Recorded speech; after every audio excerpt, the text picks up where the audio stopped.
I almost did not stream tonight because I am fucking exhausted, bro. I had a bad day. Y'all know you have those days that are just like ass, bro. That was today.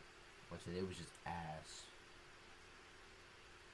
I'm gonna react to something real quick and then just hop off. Exhausted, bro. Nah, I really better post this one out for real.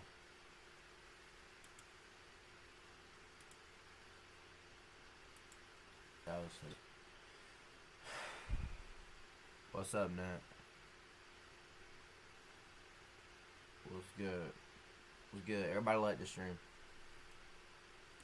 I'm mad tired, bro. Nah, fuck it. We'll post it out.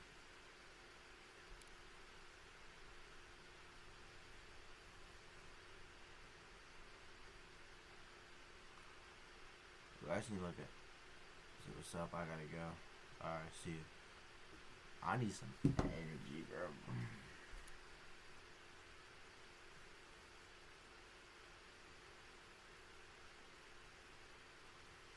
He went on Joe Rogan and killed somebody 38 days later. On the 1st of February 2024, Sheldon Johnson appeared on the Joe Rogan Experience. 38 days later, he was arrested and charged with murder. It was episode 2096, with Joe Rogan, Sheldon Johnson, and another person named I've never heard about this yet, so. Josh Dubin. Josh had been on the podcast 6 different times before, explaining on an earlier episode that he was a lawyer who worked with wrongfully convicted felons. We're here to get the word out about wrongful convictions. In 3 out of 6 of Josh's appearances, he'd bring these wrongful convicts to tell their story. He spent 3 decades in jail for murders that he didn't commit. So when Josh brought in Sheldon Johnson, it seemed this would be another positive episode, but it quickly became apparent that Sheldon was slightly different. I figured we'd do something a little bit different. Typically, the person sitting to my right is someone that was wrongfully convicted. Sheldon is guilty. Sheldon had only just been released from a 25-year prison stint, but Josh had brought him on specifically as an example of someone who'd been given an unfair amount of time, believing Sheldon never deserved his 25 years in prison. Well, you can be the judge of that. Born 1975, Sheldon Johnson grew up in the Martin Luther King Jr. Towers, aka a poverty-stricken housing project in Harlem, New York City. His entire family tree had been in and out of prisons. My father was incarcerated. He did about 15 years. I was incarcerated. My grandfather was incarcerated. My great-grandfather was a slave. And my son killed somebody when he was 12 years old. While Sheldon was the only one in his family who the Martin Luther King Jr. Towers Was incarcerated. He was incarcerated. in and out of prisons. My father was incarcerated. He Damn. did about 15 years. I was incarcerated. My grandfather was incarcerated. Damn. My great-grandfather was Damn. and my son killed somebody when he Whole family going through it, bro. What the fuck? was 12 years old. While Sheldon was the only one in his family who had functional hearing. My mother's deaf. My What? father's deaf. My sister's deaf. My aunt is deaf. I grew up in a deaf household. Therefore, Bro, the whole family got it bad. Holy shit. his father, a drug dealer, brought Sheldon along to help him translate deals, and by the age of 12, Sheldon had joined the exact same line of work. I started selling drugs. Guy offered me an Damn. opportunity to be a lookout, and I would just stand there, and eventually I just slowly moved up the ranks. It turned me into this person that I was never meant to be. As a result, he began to rack up charges. Driving without a license, standing on the corner, little small petty drug cases. And spent most of his teens in the Rikers Island prison, although it'd be after his release at the age of 21 that things went downhill badly. He'd commit 2 different armed robberies, receiving a sentence of 50 years in prison, which Josh argued was incredibly unfair, given only one person received minor injuries. He got hit in the head with the gun right here on the side of his head, and he got 2 stitches, and they gave me 25 years for that case. Did you hit him in the head? No. Regardless, prison is where Sheldon realized he had to turn his life So around. what? He tried to turn his life around and kill someone 38 days after he went on the pot. Yo. It was at that moment that should be like a sign really to said, I have change. to change my life. I just can't do this. Beginning a prison journal about hope, change, and reform. In his entry letter to my younger self, he'd explained just because you're surrounded by violence does not mean that violence is the way to solve your problems. Sheldon, That's two wrongs deep. do not make a right. Violence only begets violence. Learn how to respond and not react. In a different entry, he'd state, as we know, I'm currently in prison, which I've learned does one of two significant things to its occupants. Brings the best out of them or the worst. I saw individuals who were That's at their true, worst. bro. and I Prison saw can either guys who were fuck at you their up or low-key change you. And there's no in between. It's either you get changed for the better or fucked up. best. The guys who were at their best were guys who were involved in education, post-secondary education programs. Realizing the role model prisoners were those with an education, Sheldon spent years educating himself. I got into school, I got my GED, and then I went on to obtain my bachelor's in behavioral science from Mercy. I stopped smoking weed, I stopped smoking cigarettes. I started working in the law library. I discovered that I had a knack for complicated things, case law, and I was actually helping guys get out of prison. He'd further add to his Ironic as journal, I have grown dramatically in these 14 years. Can't get himself out of prison, but the man can help other people out, whatever. I could have easily withered away. Ironic I've learned to that I me, love that's all. Shakespeare, that I love acting, that I love writing, that I enjoy like a reading respectful philosophy, murderer. that I love reading criminal law, that I love writing legalese. Sheldon had changed his life to such an extent, BuzzFeed advocated for his release back in 2016. He became a model inmate, said David Roth, the prison social worker. His days were so full that he went to bed exhausted and fell asleep immediately. As a result of his good Fucking behavior, ever. Sheldon was released after 25 years of his 50-year sentence, appearing on a podcast called Success After Lockdown, on which he'd implied that he'd never wait. go back to He prison. was in that bitch for 25 years. Oh my, bro, I honestly can't imagine. That's like what, like a third of like the average person's life or some shit. Nah. I'm reflecting. I'm saying to myself, like, yo, I can't spend the next 50 years like this. When he'd appear on Joe Rogan 1 month later, Sheldon again implied that he wouldn't go back to jail. Individuals who have been shown to acquire associate's degrees and bachelor's degrees are like 92% less likely to return back to prison. With Josh using Sheldon as an example, that change was always possible. How do you make change happen? He's living it and making it happen. Look at this beautiful mind and how he articulates himself. He began working for the Queen's Defenders, helping troubled youth, I'm trying to catch these kids before they fall, and I want to show them the way. and he even was really began to trying to consider change, more bro, you can formal tell. education. Sheldon asked me, I'm like invested in the downfall. There are 3 minutes left of this video. I'm invested in the downfall. I want to see where did it all go wrong at him trying to change his life for the better. And he's clearly doing it. He got out of the 50-year sentence. That's 2 life sentences that he had, bro. And he got out of one of them. Only ended up having 1 life sentence. Still a lot, but he got out of a whole life sentence, chat. Like, I need to see where it all went wrong. Because, bro, not many people get to do that shit. Especially, like, for murder, bro. Crazy. should I go to law school before we came here? In the process expressing his disbelief that he'd turned his life Crazy. around. I just came from the bowels of hell. 25 years in prison, and now I'm in the sky above the clouds in the heavens, headed to a destination to talk about change and to talk about all of the things that brought me to How this did- where place did it today. go? Joe Possibly Rogan go even wrong. posted a clip titled, Sentenced to 50 Years, Sheldon Johnson decided to turn his life around. However, Sheldon would make one final important claim. But this is how fast your life can change from just one simple mistake. This became reality only 38 days later. He claimed that he had turned his life around after spending most of his adult life in prison. In fact, can talk last about- year, he started working for the Like the stream. Queen's Public Defender's Office. Well, now he is accused of killing a man and then dismembering his body. Sheldon was childhood friends with a man named Colin Small, with whom he'd also spent over 10 years in prison. So, are you telling me that this man tried to change and then killed his childhood best friend that he spent 10 years in a pen with? Oh my. Therefore, upon Sheldon's release, Small was helping Johnson get back on his feet. However, at some point, their friendship took a turn. On the 6th of March 2024, police received a call from a tenant who lived in New York, claiming to have heard 2 gunshots from Colin Small's apartment, as well as a voice begging, "Please don't, I have a family." Police drove over to the flat and knocked on the door, only to find Sheldon Johnson inside, who claimed that Colin Small had apparently gone upstate. Well, police searched the apartment and found half of Colin Small's body, finding the other half back at Sheldon's apartment, in addition to concrete and a Tyvek suit.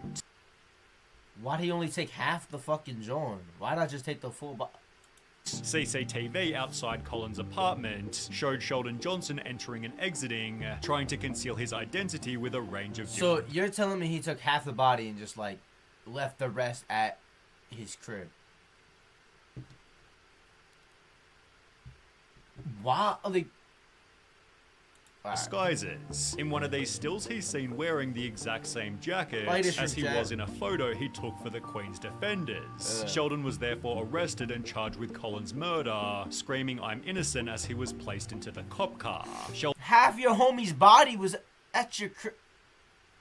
You cannot say you're innocent. Like, Sheldon maintained this innocence all the way to court. Yesterday, Sheldon Johnson pleaded not guilty to the charges. He had quite a few supporters inside the courtroom. As the comments on his episode changed overnight. Imagine being locked up for being wronged by the system for over 25 years, only to prove that the system was right. Amazing. The judge who gave him 50 years must feel pretty smart right now. I really believed I was gonna die in prison. Well, you're not wrong, but That's funny.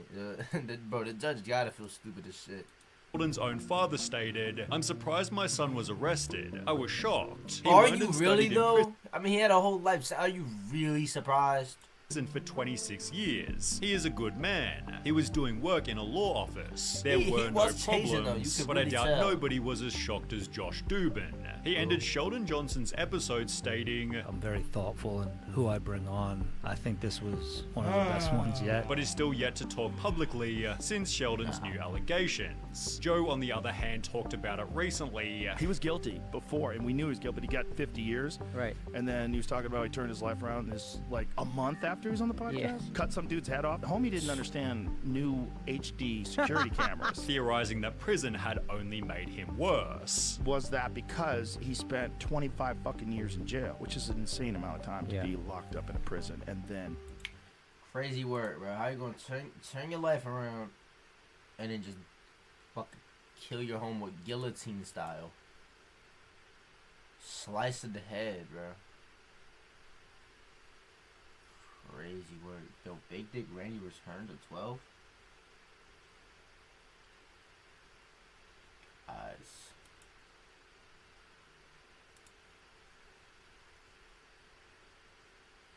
We gonna be there. On the 1st of February We gonna be there.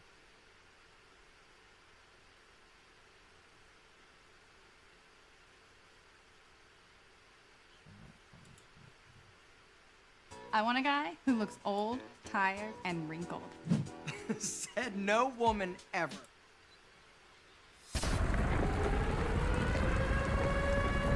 This is the most dangerous Perhaps what is the storm? storm in history. A storm that almost ended the world as we know it. And most people have no idea that it even happened. In the year 1970, in a small bay located off India, the clouds rumbled with proof that a massive storm was about to hit. However, 800 miles north, the East Pakistanis go about their daily lives, completely unaware of the impending threat brewing in the distant waters. Yeah. On November 8th, 1970, a collection of slow, swirling clouds are detected deep into the Bengal Bay, proof that a mini-tropical storm is about to form.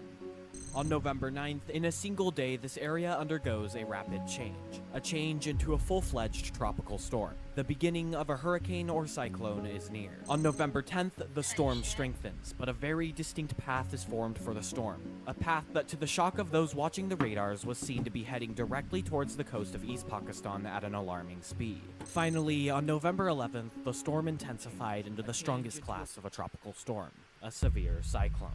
The cyclone moved towards land with no sign of stopping. However, most people near the bay would ignore the storm, because storms of this size are fairly common for the area. But unfortunately, completely unknown to everybody at the time, this once small collection of clouds was going to prove to be very different. It was going to prove to be much more effective at destruction. Known notoriously as the most deadly and destructive natural disaster in history, the Bola cyclone is a great example of what happens when a perfect storm hits the Earth. I don't get how one storm could have ended the whole world. Like, you're telling me that bitch went to all 7 continents and backdoored us all?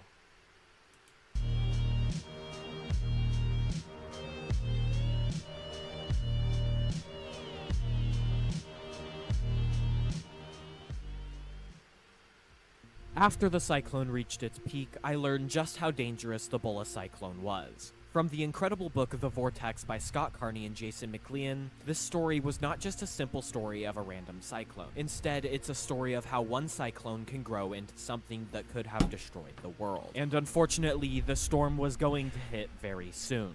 But there was one problem. At this point, still, no one near the bay seemed to care about the storm. With a storm this size, meteorologists and radar watchers would be violently sounding alarms telling people to take shelter and prepare for the storm. But instead, nothing? The truth is, I lied.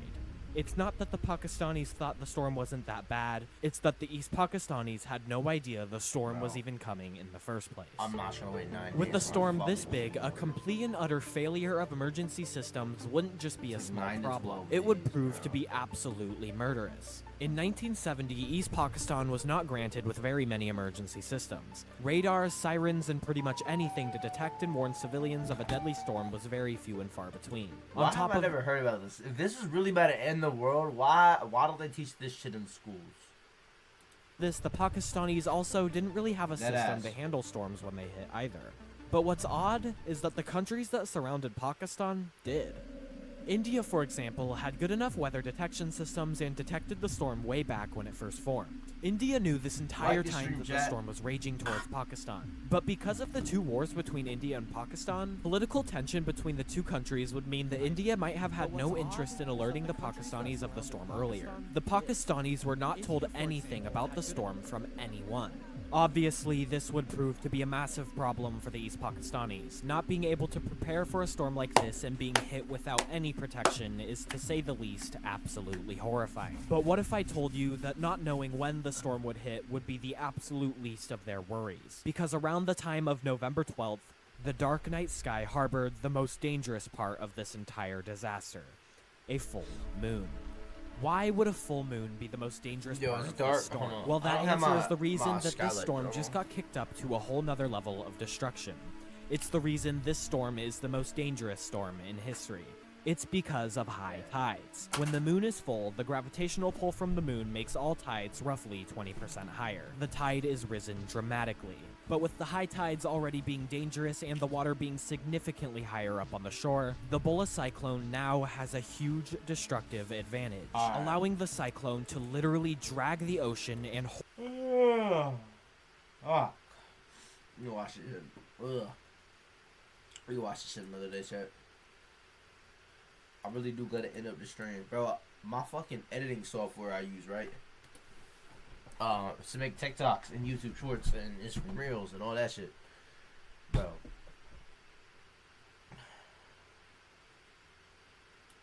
It's just annoying.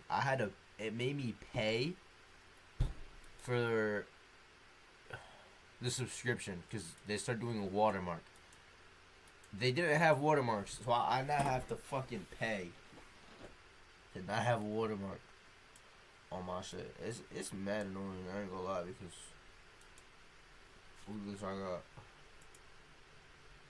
That's how I.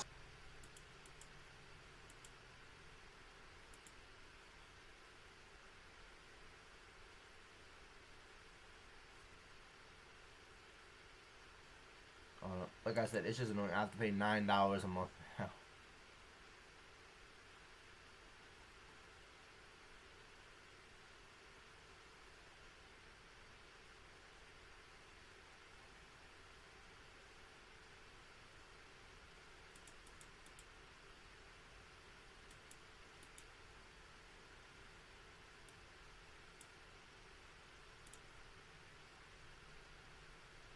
So, but anything for this shit, chat.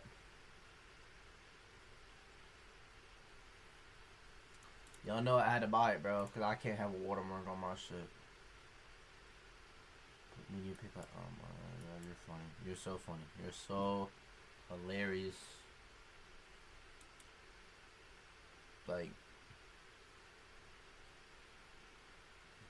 Like the stream. Alright, let me... Nah, because I gotta start editing my shit. Bro, Guitar God, I see you. Hello. Ooh, if I press that button, the stream's gonna end. I can't.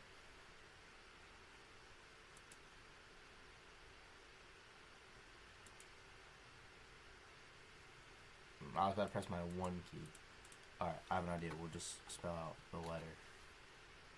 Like the stream, chat, if you haven't already. Or you just mad fake. Fuck you. No, I'm playing. Is there a chop right now? Yeah, look, dude. I'm not playing the song. Bro, that shit was a year ago. Like, we need to move on. We need to move on. Anyway. To take.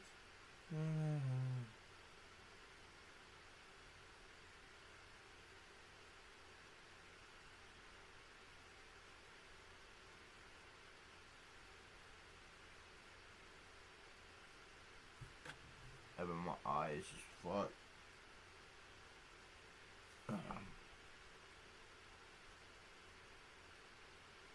Word.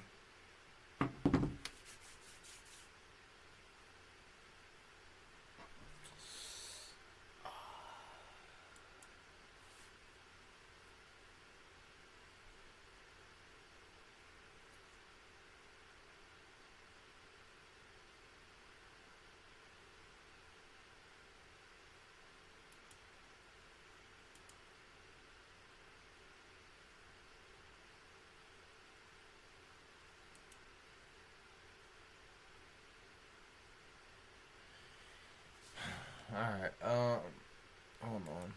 I need to go to this one stream because I gotta get TikToks off of there. And you got with 2.7K, by the way.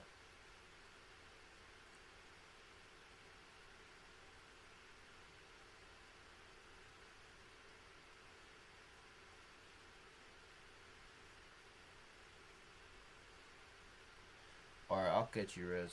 Yeah, I'm probably gonna do a longer stream tomorrow, by the way, chat. It's just... Tonight, bro, it's really the sleep schedule. Like, get back on my shit kind of night, you know?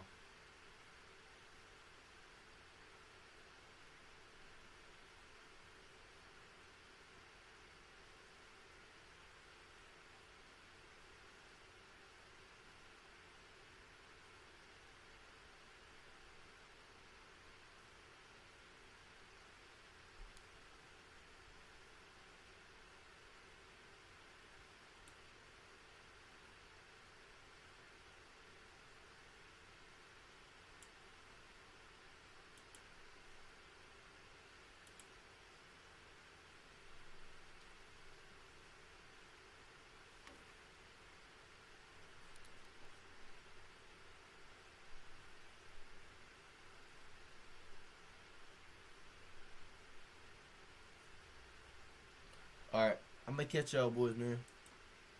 Catch y'all tomorrow. A longer stream. I just had to